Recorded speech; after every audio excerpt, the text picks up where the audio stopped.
Hello guys, welcome back to defence lover. आज के इस वीडियो में हम देखने वाले हैं इंडियन एयरफोर्स की एक न्यू वैकेंसी के बारे में। रिसेंटली इंडियन एयरफोर्स ने अपनी एक न्यू वैकेंसी एफ-8 के लिए जो 2020 के लिए जो बेंच के लिए जो अपना ऑफिशियल नोटिफिकेशन था उसे रिलीज़ किया है।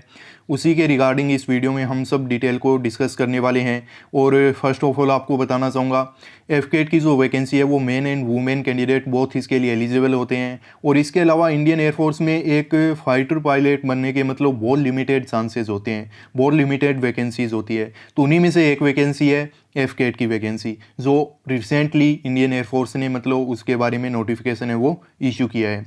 तो सब कुछ एकदम अच्छे से डिटेल में देखेंगे। उसके अलावा अगर आप इंडियन डिफेंस फोर्सेज में को ज्वाइन करना चाहते हो तो काफ़ी सारी जो वैकेंसीज हैं जो मतलब पब्लिश होने वाली है आगे आने वाले 1 से 2 महीनों में, तो उन सब के बारे में मैंने कल एक वीडियो अपलोड किया है। एलिजिबिलिटी क्राइटेरिया वगैरह हमने सब कुछ वहाँ पे डिस्कस किया है। सो इस वीडियोज़ को भी आप विजिट कर सकते हो। बाकी आज के हमारे इस वीडियो का टॉपिक है एफ-8 की वैकेंसी। तो चलो फिर ऑफिशियल नोटिफिकेशन पे चलते हैं और उसका करते हैं एकदम अच्छे से एनालाइजेशन। सो गाइस, अब आपको दिखाई दे रहा है इंडियन एयरफोर्स ने जो अपनी ऑफिशियल वेबसाइट पे जो एक नोटिफिकेशन पब्लिश किया है वो आपको दिखाई दे रहा है। एंड देख सकते हो ये मेनली एफ-8 2020 के लिए पब्लिश किया गया नोटिफिकेशन है। और ये फ्लाइंग ब्रांच और इसके अलावा ग्राउंड ड्यूटी जो technical and non technical both हैं, and NCC special entry and meteorology entry, तो इन 3 से लेके 4 एंट्रीज़ का एक कंबाइंड नोटिफिकेशन इंडियन एयरफोर्स ने एफ-8 2020 का जो है वो पब्लिश किया है।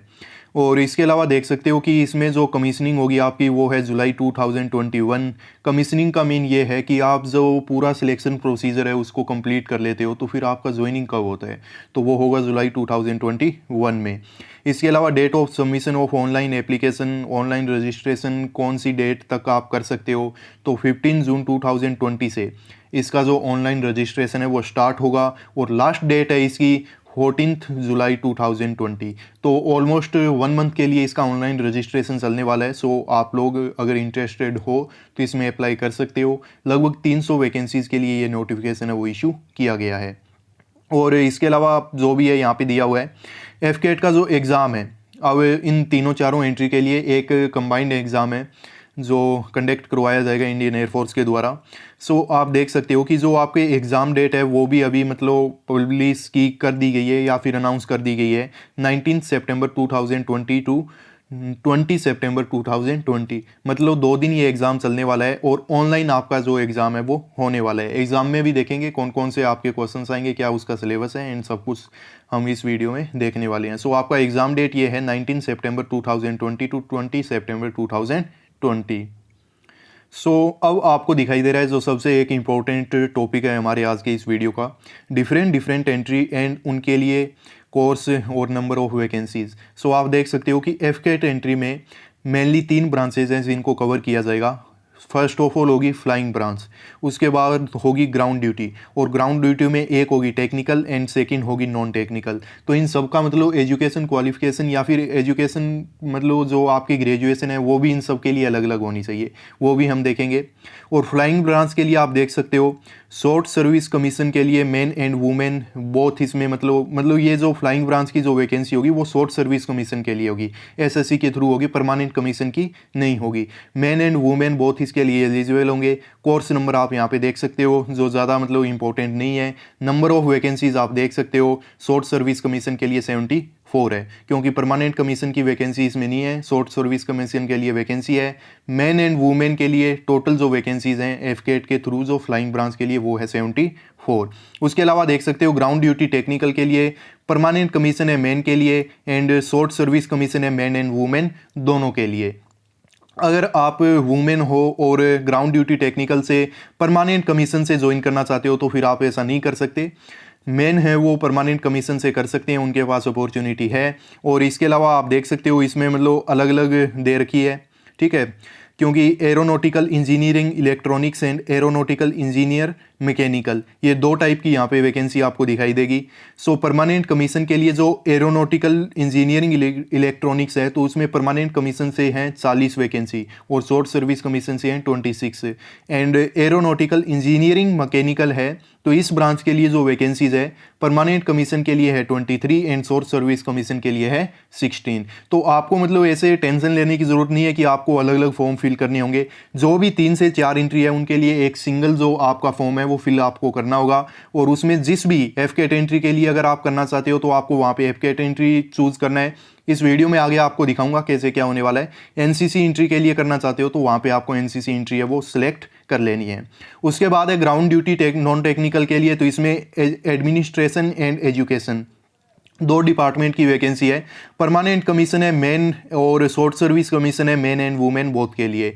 और देख सकते हो कि एडमिनिस्ट्रेशन डिपार्टमेंट में जो परमानेंट कमीशन से वैकेंसी है वो है 23 एंड शॉर्ट सर्विस कमीशन से जो वैकेंसी है वो है 16। इसके अलावा एजुकेशन डिपार्टमेंट में परमानेंट कमीशन से 8 वैकेंसी एंड एसएससी डिपार्टमेंट से 8 वैकेंसीज हैं। इसके अलावा चलो देख लेते हैं एनसीसी स्पेशल एंट्री के बारे में। एनसीसी स्पेशल एंट्री देखो वो है उन सभी कैंडिडेट्स को डायरेक्ट एक चांस मिलेगा जिनके पास जो मतलब उनको एग्ज़ाम क्लियर नहीं करना होगा। अब देखिए अगर आप फ्लाइंग ब्रांच के लिए अप्लाई करना चाहते हो तो या तो आपको एफकेट का एग्ज़ाम क्वालिफाई करना होगा और फिर आपको एसएसबी में जो अपेयर है वो होना होगा। पर यहाँ पे अगर आपके पास एनसीसी सी सर्टिफिकेट है तो आप डायरेक्ट फ्लाइंग ब्रांच के लिए अगर आप मेन वुमेन कुछ भी हो तो आप इसके लिए अप्लाई कर सकते हो, और इसका डिटेल आपको यहाँ पे दिखाई दे रहा है। 10% सीट्स हैं वो एनसीसी स्पेशल एंट्री के लिए रिजर्व होंगी टोटल सीट में से जो फ्लाइंग ब्रांच के लिए है। यहाँ पे मेट्रोलॉजी एंट्री को अगर देखा जाए तो ग्राउंड ड्यूटी नॉन टेक्निकल है, परमानेंट कमीशन होगा मेन के लिए एंड शॉर्ट सर्विस कमीशन होगा मेन एंड वुमेन बोथ के लिए। तो परमानेंट कमीशन से 10 वैकेंसी है और शॉर्ट सर्विस कमीशन से 12 वैकेंसी है। और यहाँ पे अब नीचे यही है कि वैकेंसीज कम या ज़्यादा हो सकती है। अप्रोक्स वैकेंसीज हैं जो एक अप्रोक्स फिगर है वो आपको यहाँ पे रिप्रेजेंट किया गया है। टाइप ऑफ कमीशन में मैंने आपको बताई दिया, एक परमानेंट कमीशन होगा जो मेनली मेंस के लिए हैं और एक होगा शॉर्ट सर्विस कमीशन जो मेन एंड वुमेन दोनों के लिए होगा। तो परमानेंट कमीशन में तो यही है जब तक मतलब आपका जो सेवानिवृत्ति का या फिर रिटायरमेंट का एज नहीं हो जाता तब तक आप ब्रांच में मतलब अपना वर्क कर सकते हो। शॉर्ट सर्विस कमीशन है उसमें आपको बताना चाहूँगा फ्लाइंग ब्रांच के लिए जो शॉर्ट सर्विस कमीशन है वो 14 ईयर्स के लिए है और ये आगे एक्सटेंड नहीं होगा। अगर आप परमानेंट कमीशन लेना चाहते हो तो फिर आप फ्लाइंग ब्रांच के थ्रू नहीं ले सकते। 14 साल का अपना जो अपना जॉब है या फिर अपनी सर्विसेज है वो देने के बाद आपको वहाँ से हटा दिया जाएगा। उसके अलावा ग्राउंड ड्यूटी और इन सब के लिए आपका जो इनिशियल पीरियड है वो 10 ईयर्स का है।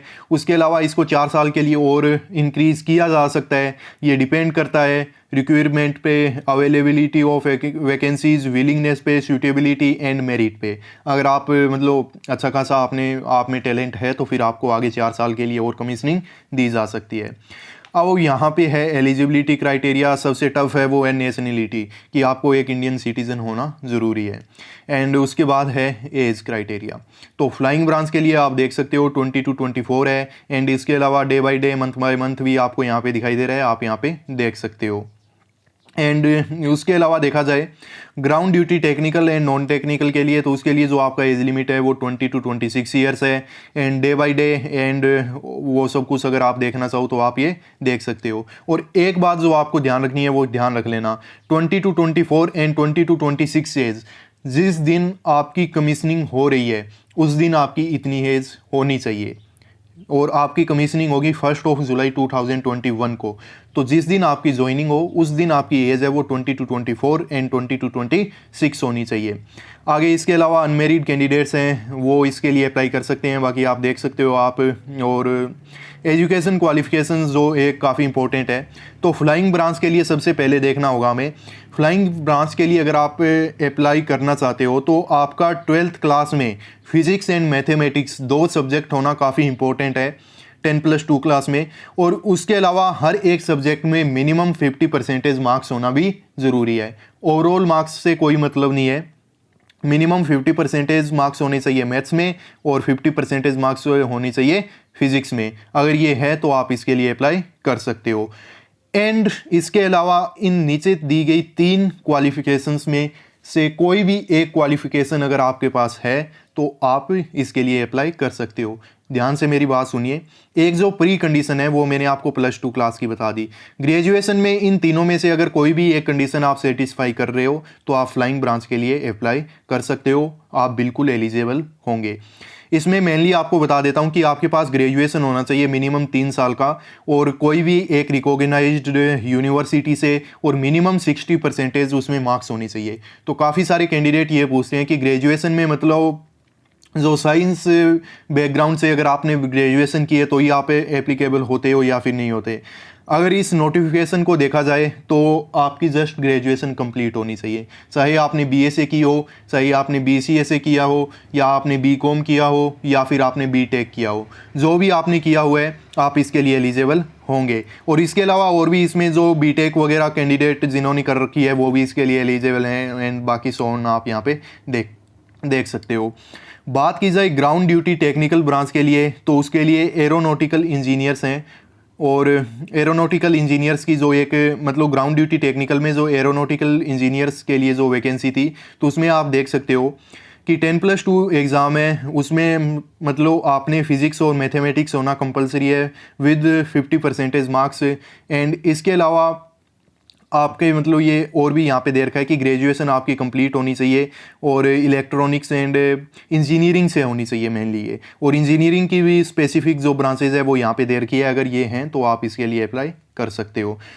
और इसके अलावा आप देख सकते हो एरोनॉटिकल इंजीनियर मैकेनिकल के लिए तो प्री कंडीशन तो वही है कि 10+2 होना चाहिए। उसके अलावा इंजीनियरिंग अगर आपने की हुई है तो फिर आप इसके लिए अप्लाई कर सकते हो। उसके अलावा ground duty non technical branches के लिए आप देख सकते हो एडमिनिस्ट्रेशन और एजुकेशन के लिए।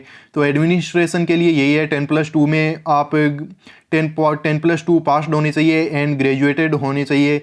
और इसके अलावा आप देख सकते हो कि 60% मिनिमम आपके मार्क्स होना भी कंपलसरी है। ग्रेजुएशन में अगर आपके 60% मार्क्स नहीं है तो आप फिर इसके लिए अप्लाई नहीं कर सकते।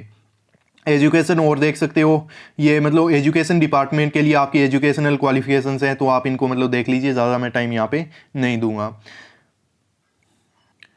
सो यहाँ पे अब देख लेते हैं थोड़ा एग्जामिनेशन फ़ी के बारे में। 250 का टोकन है वो आपको एक ख़रीदना होगा एफकेट एंट्री के लिए, एंड एप्लीकेबल नहीं होगा एनसीसी स्पेशल एंट्री के लिए। आई थिंक अगर आप एनसीसी स्पेशल एंट्री के लिए अप्लाई करोगे तो फिर आपको कोई टोकन वगैरह है वो कट नहीं करना होगा। इसके अलावा ये जो पीडीएफ है वो मैं इस वीडियो के डिस्क्रिप्शन बॉक्स में इसका लिंक डाल दूंगा, तो वहाँ से डाउनलोड कर लेना।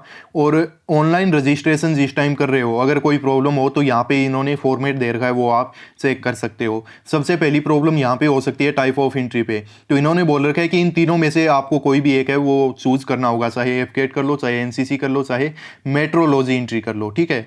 और बाकी जो भी कोई अगर और प्रॉब्लम आपको हो और कोई और क्वेश्चन आपका है तो डेफिनेटली बेझिझक आप कमेंट कीजिए, आपको डेफिनेटली जल्द से जल्द रिप्लाई किया जाएगा। और अगर आपने इस यूट्यूब चैनल डिफेंस लवर को फर्स्ट टाइम विजिट किया गाइस तो प्लीज़ इसे सब्सक्राइब कर लीजिए। बाकी चलो मिलते हैं नेक्स्ट वीडियो में, तब तक के लिए बाय, जय हिंद, वंदे मातरम।